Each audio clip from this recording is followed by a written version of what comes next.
edition, recording again, but outside of the motorhome studios. And last week, if you watched the vlog, I had acquired this new Pontiac Fiero 1985, and I was hauling it home.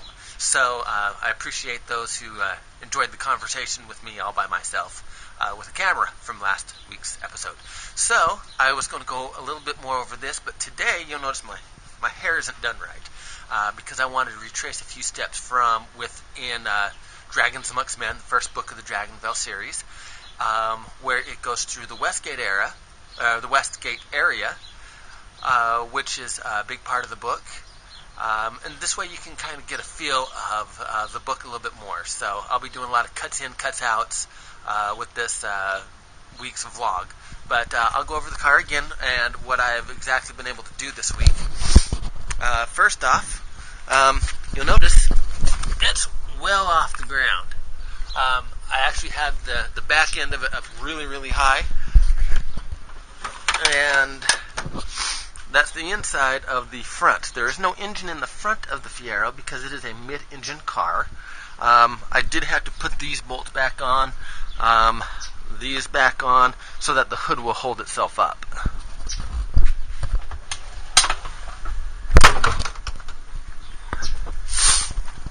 And this car was covered in dirt up and down. So right now this is how it looks. And I did take the dash paneling off so that it looks a little uglier than it was when I bought it. I did spray this down on the inside. It wasn't that bad. I just took the hose and sprayed the whole inside out. And you'll notice there are no back tires. I had to tow it home with tires somehow. You can see it was a Fiero 2M6. I don't know exactly what that means or the model, but that doesn't matter. And here's the inside of where the engine used to be. So where are those wheels? Something's missing. I do kind of like this big cargo area for a small car, but you'll notice there's one engine. Last week I did mention I have two. And there's some tires, some back struts, transaxle, and an entire engine.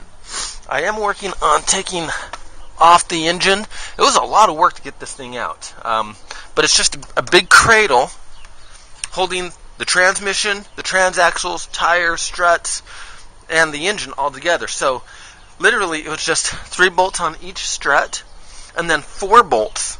So not much is holding the car together when you think about it that way. But the whole purpose of this car is I am going to make it electric. And I've got some really cool ideas. I want to make this a Dragonvale's vehicle, something that's going to be really fun. I do plan on putting a back spoiler fin on it in the shape of a dragon wing to try to make this look as dragon as possible. But for now, we are going to do a little bit more about Big D. At the time I'm recording this, he does not know, but I believe I owe him some tribute. So, we will be on the road in just a moment. And like I said, you'll notice the haircut. If you read the Dragonvale series, he is my actual barber, so we will get some work done on that. Okay, well, I'm on the road, headed up to Westgate, and I just wanted to give a little bit of backstory as to why Daryl Brandt from Snip Barbershop is even in my book. So I have to delve into a little bit of personal life story as to what happened to encourage him to become one of the main characters of my book. At the time, I did own a gymnastics club. As everybody knows, from 2007 to about 2012, the economy was not helpful to anybody. It was really tough, but in the meantime, I was married at the time as well, going through a divorce. And at that time, it was really hard, emotionally, physically, schedule, financially, of course. I did have a great facility for gymnastics. But I just did not have the proper resources to actually make it grow. Everything was there except for the actual marketing to make it grow. and a single person that I was at the time wasn't able to just make it go. It wasn't too far from the Westgate area. One day I was out doing resumes and applications to every place I could think of, just to try to pick up a second additional job in order to create some kind of revenue stream to where I could still keep the gym and survive. Since it was in that area, and that's where Daryl is, I went in to give him a visit. But before, I got to flashback a little bit more on that as well. Prior to being in Glendale with the gym, my gym was in Tolleson, which is another little city to the south of Phoenix, a fun little town. And Daryl's barbershop was actually in Avondale, just a couple miles away. And they brought their son, Xander, to the gym. Xander had some physical disabilities. And you'll notice, for those who have now already read Dragons Amongst Men, Xander is also a main character in the book. However, he is my triumphant dragon because of the disabilities. And I got to work with Xander from the time I think he was 4. And I was always impressed with Xander for the fact that he recognized, even at that young age, that he had a disability. He had a stroke as a fetus before he was born, and he was born with the left hand, or the left side of his body, not being able to properly function like everybody else's. So his fingers wouldn't grab very well. And of course, gymnastics, we have the bars, we have the rings, everything you have to grab onto. That made it a very big challenge for this little boy to be able to do the simplest things that everybody else was doing.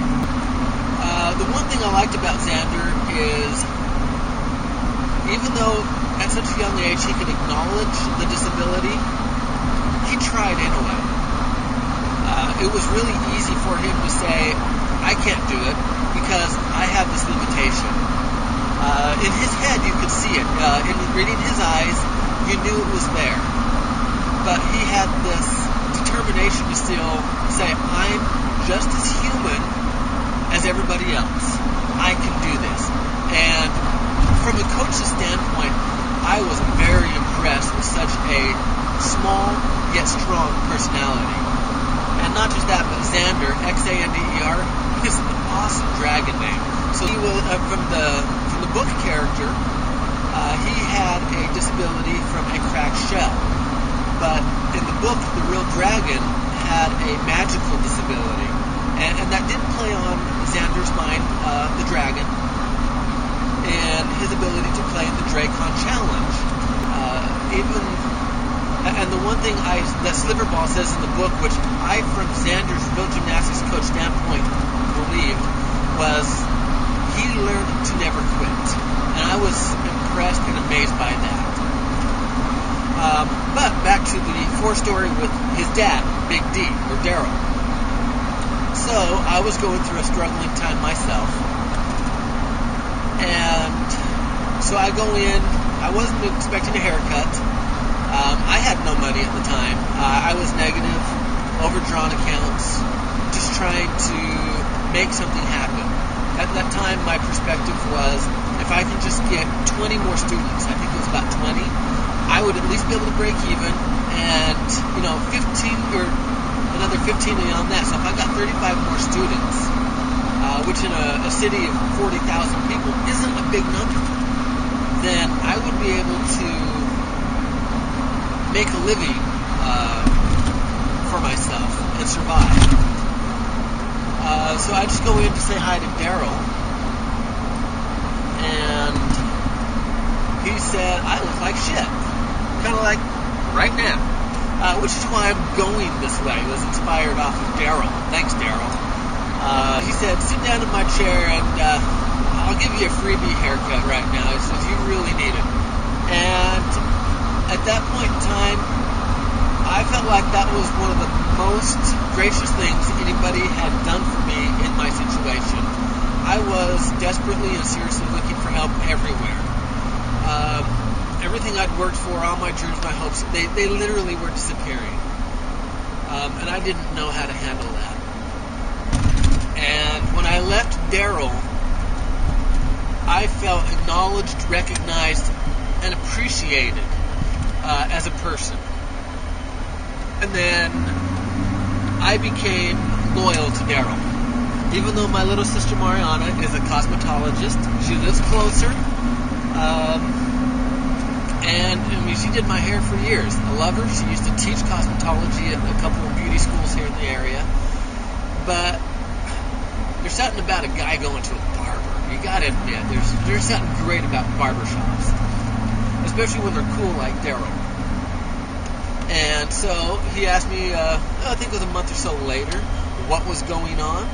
And I said, hey, I'm writing this book. My daughter Belle, he was familiar with Belle, said she wanted to write this book and copy J.K. Rowling with the Harry Potter series. But she didn't know how. So I said, let's write books together. So, little sneak peek. Hopefully Belle can put something together over the next 5 to 10 years and see what she comes up with. And I'm trying to be her mentor, her role model for this. And Daryl said, oh, well, you can put me in it. He had been written in a comic character before, when he was a radio station announcer, and it showed his big dreads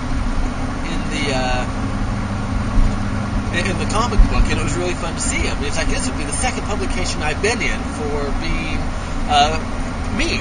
So it is cool long hair. It is really cool. And so I said, okay, so that is how Daryl, in a very big nutshell, got written into the Dragonville series, and I've really loved doing that since. But I have just gotten to the Westgate area when Phoenicia and Guy arrived back at the Phoenix airport. They are met with Mr. Faze, and Mr. Faze is a magazine editor, owner of several different fashion magazines that Phoenicia is a subscriber to, which is why she is as beautiful as she is. But Mr. Faze asked to meet at this hotel. In the book, I wanted to write that it was the Renaissance at the Westgate area, but I was trying to meet a deadline to enter Dragons Amongst Men into the Amazon novel contest. And so I admit I was rushed. I did ask for permission from Renaissance, but I didn't hear back from them in time. So, but everything on the inside of the hotel is described exactly as it is in the Dragons Amongst Men book. So, in the next clip, I will be going up and down the halls for the Dragonville series, or of the Renaissance. If I can find me a parking space, that is. Maybe I'll just have to go over to the Westgate parking lot. Yes, everything in here is valet or hybrid parking. That doesn't do me any good because this is a 6.2 liter diesel. That ain't no hybrid. It's a hybrid smasher. Which I don't have a problem with hybrids because I am trying to make an electric car. Alright, some people stop where there are no stop signs. Wow, for a Saturday, which I am recording this on a Saturday, there are actually no parking spaces available here at Westgate that are closed. I am amazed.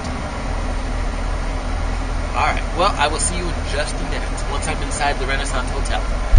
Here I am at Westgate, and this is the Renaissance Hotel, which is at the west parking lot of Westgate. And there we have the Jobbing.com arena.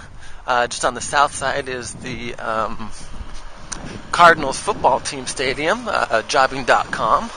Oh, sorry, Jobbing.com's up here. That is the University of Phoenix Stadium. And this is all of the Westgate area. Big movie theaters, a lot of restaurants. This is inside the Renaissance. Nice water features. So this is heading down the stairs, and this is where Guy starts reading the book he gets from Sliverballs about the different kinds of dragons. So if you remember from the book, he sits down by the water feature after he was kicked out of one of these rooms by Phoenicia. So you can see it's a very nice upscale hotel. Nice and high ceilings from down here. And I think I'm going to go up the elevator to show some of the view of the Westgate area from the top level. Okay, this is inside the elevator, and we are going to go to floor 11. Cool elevator music. Love the haircut,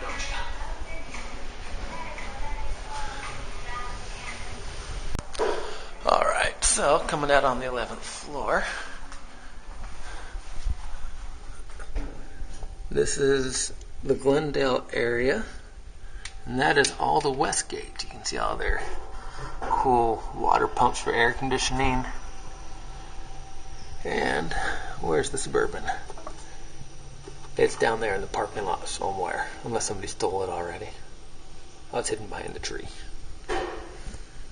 So this is where the stage would have been set up as one of these kind of rooms. Looks like they're set up for some kind of a dinner party, but you can see how ornate and nice this hotel is, and you can see why I chose it for part of the book.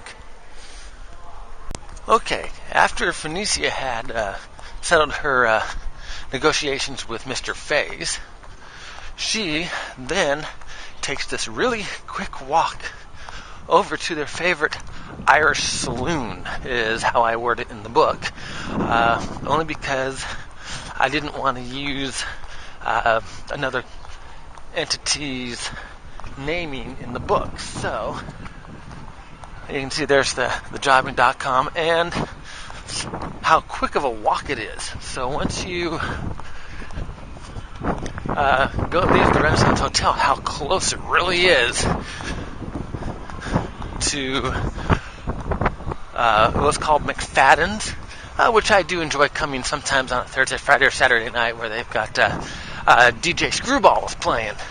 And it's a lot of fun, people just dancing with each other. So you can see, oh, there's the McFadden's, and I'll show it from the front as well.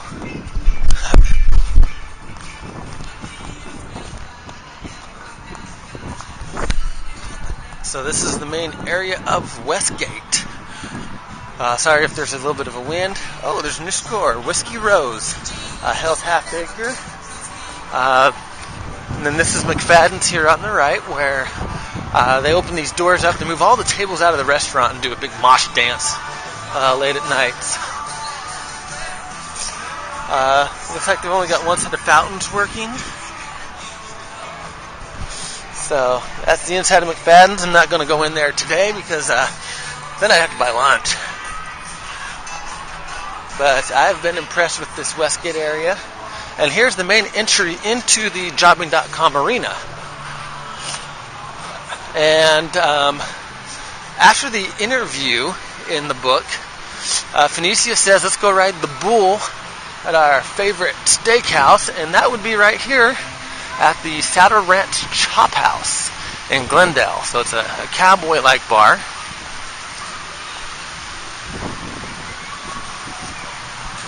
And every now and then I'll hit Calico Jack's, good Mexican food.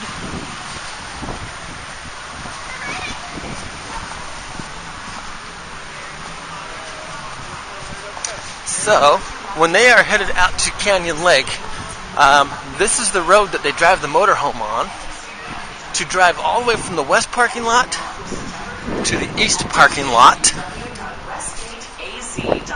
And right there, a little loud with the speakers. I'll get past those. But where that red Cardinals flag is, that is Snip. So that was as far of a drive. They drove the motorhome when Guy picked up Sliver Balls and Phoenicia from the hotel and went over to pick up Big D. Here's getting closer after passing the parking lot, getting up to the snip area. And you guys haven't read about this yet, but in Dragons vs. Men Book 2, these are the bushes that get matted down in the flood that happens inside the barbershop. So, looks like Daryl is open, yay, and I will be able to get my hair cut. So let's head on in. And first thing to come down is going to be Trixie. That's his dog. So, this is the inside of Snip. And it sounds like he's watching football. Hey, Snip. Hey, Trix. What's up, Trix? And there's Daryl. There we are. Hopefully this describes the same in the book. Nice.